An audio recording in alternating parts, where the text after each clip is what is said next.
मुसलमानों के गर्दन पर राजनीति की जा रही है, मंदिर मस्जिद के नाम पर राजनीति की जा रही है। ये लड़ाई हम लोग लड़ते रहेंगे, पीछे नहीं हटेंगे, न कभी डरेंगे। हमें भरोसा है भारत के आईन पर और इस बार भारत की जनता इस सरकार को उखाड़ फेंकेगी। बस्तियों पर बुलडोजर चलाया जा रहा है। जालिम भाजपा हुकूमत ने वहाँ पर लोगों के विश्वास पर और अदालत के आदेश को ताक पर रखते हुए लोगों के साथ कार्रवाई की है, जो कि कंडेम करने लायक कार्रवाई है। हम इसकी निंदा करते हैं और इस समय देश की स्थिति बयान कर रही है कि नीतीश कुमार जी को जनता किस तरह से दफन कर देगी राजनीतिक रूप से। जनता ने मन बना लिया है कि इस सरकार को उखाड़ फेंके। में आया रेलवे आने के सैकड़ों बरस पहले की मंदिर मस्जिद मज़ार खानका वहाँ पर कायम है। वहाँ की बस्तियाँ जो हैं वो लगभग 250-300 साल पुरानी बस्तियाँ हैं। उन बस्तियों पर बुलडोज़र चलाया जा रहा है।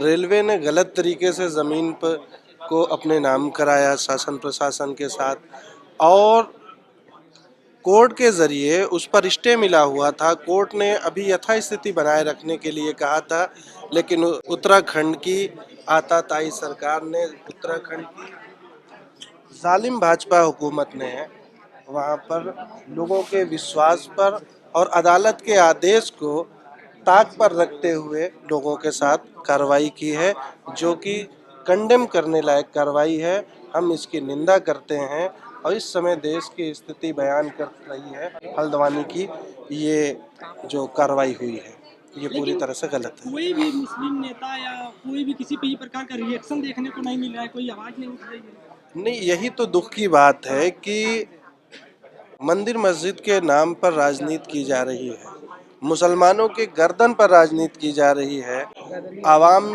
के साथ बुरा हो रहा है ये कहा जा रहा है, लेकिन उस पर कार्रवाई नहीं की जा रही है। लेकिन हम धन्यवाद देंगे समाजवादी पार्टी के राष्ट्रीय अध्यक्ष अखिलेश यादव जी का, जिन्होंने एसटी हसन साहब को हल्द्वानी के मामले में रिपोर्ट देने के लिए उन्होंने कहा है, और हम लोग मिलकर आवाज़ उठाएंगे उनके लिए। आज़ादी से पहले की थी भारत में, जो मस्जिदें आज़ादी से पहले की है, आज़ाद अकबर बाबर से पहले की है, 600-700 साल पुरानी मस्जिदें, उनको भी तोड़ दिया जाता है।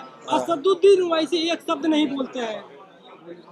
भाई हम तो किसी के बारे में कुछ कह नहीं सकते हैं, कौन बोल रहा है कौन नहीं बोल रहा है, लेकिन समाजवादी पार्टी बोल रही है, हम लोग बोल रहे हैं और बोलते रहेंगे।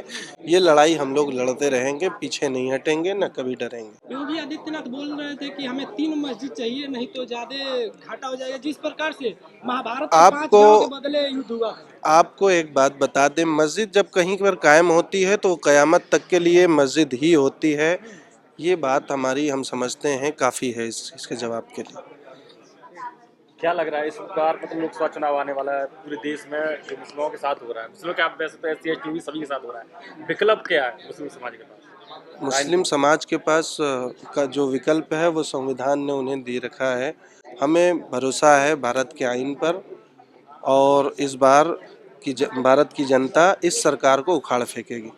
कैसे उखाड़ेगी? एक से पूरी वोट के माध्यम से उखाड़ फेंकेगी। में जा रही है अभी, वोट के माध्यम से उखाड़ फेंकेगी। बीजेपी के खेमे में जनता को मीडिया के लोग ले जा रहे हैं, जनता नहीं जा रही। ये मीडिया, जो बिकाऊ मीडिया है, वो कह रही कि जनता बीजेपी के साथ जा रही है, लेकिन सत्यता ये है कि जनता ने मन बना लिया है कि इस सरकार को उखाड़ फेंके। अभी इनके अखिलेश यादव जी के सहयोगी चौधरी जी भी बीजेपी में जाने की बात चल रही है। तो असल में क्या है कि ये सब लोग समाजवादी पार्टी को, समाजवादी विचारधारा को हमेशा इन लोगों ने इसी तरह से बेचा है। हमें उम्मीद है कि जैन जी हो सकता है पलट के आ जाए और अपने बाप दादा की मान मर्यादा को समझें, वो समाजवादी लड़ाई को समझें वो, और वापस पलट के उन्हें सही रास्ते पर आना चाहिए। कैसे आ जाएंगे जब वो जो इंडिया गठबंधन के जो सूत्रधार थे, जो मुखिया थे नीतीश कुमार जी, वही पलटी मार गए?